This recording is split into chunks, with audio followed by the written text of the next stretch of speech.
Hello everyone, welcome to Eye on Africa. Here are your headlines on this Friday. The government of the Central African Republic says it has retaken control of a border town in the country's west that should allow authorities to reopen a vital supply route soon.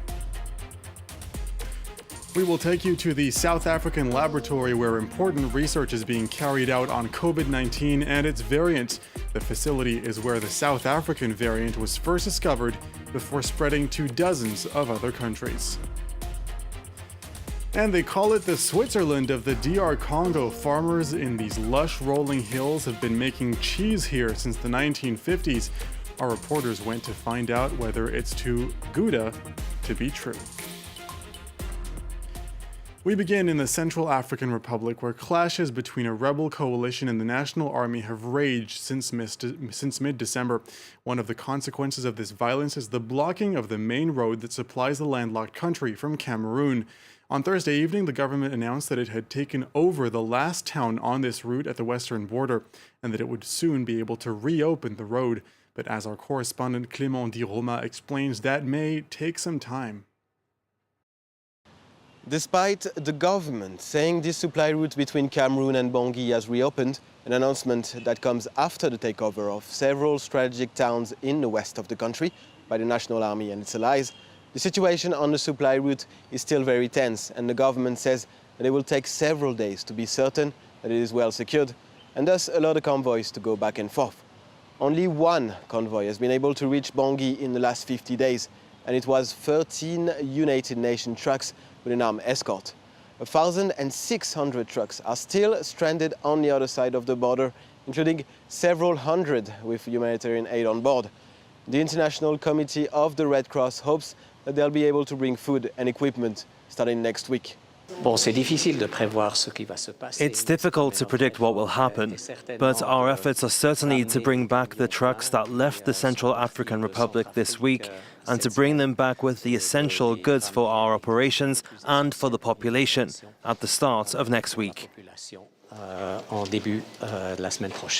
For the past 2 months, the rebel coalition has claimed control of several supply routes in the country, but said last Wednesday that it was ready to let humanitarian convoys pass. In the capital, Bangui, shortages are not happening yet, but prices are becoming more and more inaccessible for Central Africans. According to international organizations, more than 2 million people are already food insecure in the country. A situation that will continue to worsen since more than 240,000 people have been displaced by fighting outside the capital. The British Supreme Court has ruled that more than 40,000 Nigerian villagers and fishermen can sue energy giant Shell over major pollution in parts of the Niger Delta. Years of oil spills in the region have contaminated land and groundwater there. The decision overturned a ruling made 3 years ago against the Ogale and Bile communities. A lawyer for the plaintiffs called the ruling a watershed moment when it comes to holding big multinational companies to account. In 2011, the United Nations Environment Program said the pollution in the Niger Delta would take 30 years to clean up. Ethiopia's government has confirmed that rape did take place without a doubt during the conflict in the northern Tigray region last year. That news is in line with earlier claims made by eyewitnesses and reported by the United Nations. The news was broken by Women's Minister Filsan Abdullahi Ahmed, who said that officials were currently processing the data in terms of numbers. Filsan did not say who was behind the criminal acts, but multiple women have reported being raped by Eritrean forces. This Friday marks 100 days since fighting began between the Ethiopian government and the Tigray People's Liberation Front. Thousands of people have died in the conflict, and tens of thousands more have been displaced. Now to the battle against COVID-19. As scientists continue to study the virus and its variants, some very important research is being carried out in South Africa. It was at a facility in the KwaZulu-Natal province that the now infamous South African variant was first discovered. That same strain has now spread to dozens of other countries. France 24's Sam Bradpeace was able to enter the lab. He sent us this report. Back in December, scientists working in the CRISP lab here in KwaZulu-Natal made a worrying discovery. A new strain of coronavirus about 50% more transmissible than the original one. The researchers spend their days sequencing virus samples sent in from across South Africa and further afield. Well, we are continuing to see if there's more. I mean, as you know, more variants will be popping up all the time because the virus is constantly mutating. The lab analyses 300 to 400 samples per week. The new variant discovered in the Eastern Cape now accounts for 90% of South Africa's cases and has been picked up in dozens of other countries too, but its exact origins are unclear. We don't know if this variant really come from South Africa, could easily be an introduction from outside. The virus is moving to get better at transmitting and evading the immune system. So what it means for the world, it means that we have to take that very serious, more than ever, and not only country-specific. The scientists you've just seen are responsible for more than half of all genomic sequencing of the coronavirus on the African continent. It's essential work in informing how we vaccinate against new variants of the virus as and when they arise. South Africa hopes to inoculate 40 million people this year, but in the Western Cape, as in other provinces, the vaccine rollout was temporarily frozen after doubts arose over the efficacy of the AstraZeneca jab in tackling the new variant. The provincial health minister is optimistic and, crucially, doesn't want her country to be stigmatized. During the HIV times, we used to fight a lot where they say that it's an African disease and whatever, all of those. Same thing, like if it was at the end, it originated from China, but we don't call COVID as a China virus. New variants emerge all the time.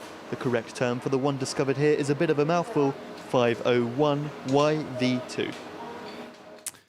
Next, when you first think about the Democratic Republic of Congo, cheese may not be the first thing that comes to mind, but dairy farmers in North Kivu in the east of the country have been making it for decades. Goma cheese, as it's usually referred to, is similar to Dutch Gouda. It was first introduced by Belgian priests in the 1950s. Our correspondents Clément Bonnereau and Juliette Dubois report. Congolese people call it the Switzerland of Africa. With its lush green hills and rich pastures, North Kivu's Masisi region is an ideal place to raise cattle. Father Romain says it's no surprise his cows give the best milk in the country. We're at an altitude of 1900 meters. Here we have a mountain climate with mild temperatures. Down in the valley it's very hot and there are a lot of mosquitoes. Milking is done by hand every morning, a tradition that goes back to colonial times. In the 1950s, Belgian priests came up with the idea of making their own Gouda cheese. Milk has always been a part of our traditional diet. People would drink it at home. But it was Father Roger Cabonnet who taught farmers how to turn milk into cheese. Back at the farm, the milk is curdled, cut and pressed to give it its shape. The cheese wheels are then matured for 4 to 6 weeks. And to make sure they're the best quality, Father Romain has his own method.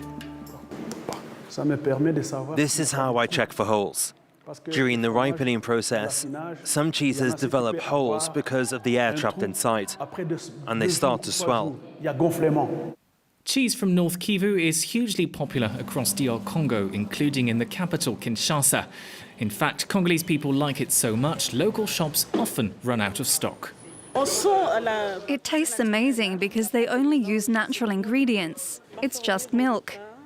I like to have mine wrapped in bread with some cucumber and sausage. Sometimes we sell more than 60 pieces in a single day. We open at 7 a.m. and by 1 or 2 p.m. they're all gone. So hurry up and grab a slice before it's too late. Finally tonight, this Sunday is Valentine's Day, of course, and you may be among the millions of people around the world who are planning on buying flowers for your beloved. Well, Kenya in the past few years has become the world's biggest producer of roses and currently exports 3,000 tons of flowers each week. Laurent Bersacher has the story. Picking up the pace ahead of the busiest day of the year. At the Redlands Roses farm north of Nairobi, employees were packing flowers at maximum speed to get everything ready for Valentine's Day. Valentine's Day is very important to us, because We want to satisfy also our customers. We want to ship the good qualities of flowers to them. These roses were planted 50 days ago and must be harvested as soon as they bloom. A delicate operation where any delay can be fatal. The flowers are then sent to be trimmed, measured, and arranged in bouquets. We remove the leaves one by one. Then we measure from here, that is 50 centimeters. The more the length, the more the money.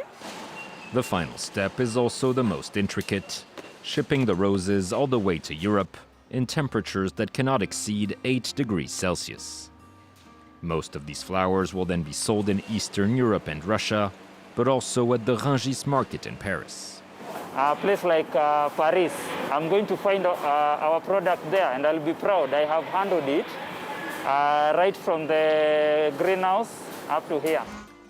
Kenya is now the world's biggest producer of roses and currently exports 3,000 tons of flowers a week, a blooming industry that employs over 2 million people. And now you know. Look at that beautiful bouquet. That wraps up Eye on Africa on this Friday. Live from Paris continues with Thomas Waterhouse in just a moment.